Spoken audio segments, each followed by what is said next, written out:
Alors aujourd'hui nous allons réaliser une vidéo d'automne puisqu'il s'agit de faire une feuille en pâte à sel, une feuille d'automne en pâte à sel. Donc pour ceci c'est tout simple, déjà il faut choisir une belle feuille, faire de la pâte à sel. Donc pour la recette de la pâte à sel vous pouvez la trouver dans mes vidéos précédentes. Et ensuite il vous faut un couteau et un rouleau à pâtisserie. Voilà, donc tout d'abord on va étaler la pâte.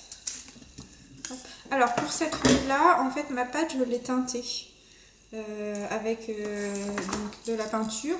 On peut les teinter avec des épices hein, si on fait la pâte avec des enfants. Hop. Alors on étale bien la pâte, donc suivant l'épaisseur que vous voulez pour votre feuille, vous étalez plus ou moins.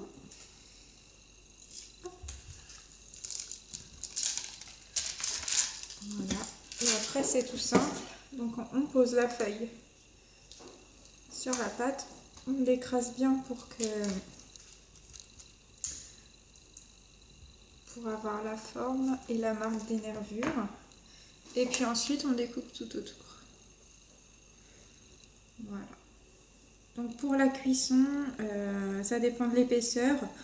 En moyenne, on laisse cuire à peu près 1 heure et demie entre 75 et 110. Sachant que plus vous mettrez la température de votre four élevée, plus la pâte aura tendance à gonfler. Voilà, donc pour les enfants évidemment, soit on les aide, soit on prend un couteau en plastique. Hop. Voilà, c'est vraiment tout simple. Alors après, ce que vous pouvez faire une fois que vous l'avez faite, alors là je l'ai faite hier, j'ai pas eu le temps, mais vous pouvez la vernir. Donc soit avec du vernis-colle ou du vernis tout simple. C'est quand même plus joli une fois verni. Et puis vous pouvez en faire plusieurs de tailles différentes. Là en l'occurrence j'en ai pris une plus petite. Et puis après les disposer, faire un décor pour l'automne avec vos enfants.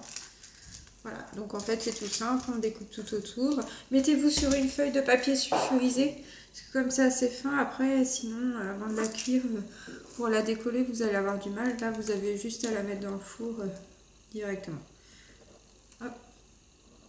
Voilà, il suffit de découper. Hop. Et une fois que vous avez fini de la découper, hop. On enlève bien les bords, donc essayez de couper bien net aussi pour ne pas faire trop de marques autour. Donc une fois qu'on a fini, on enlève la feuille. Hop. Et donc là, il y a quelques marques de nervures, donc soit vous laissez comme ça si vous ne voulez pas que les marques de nervures soient trop importantes, ou alors vous les repassez avec votre couteau finement pour qu'elles restent bien marquées après la cuisson.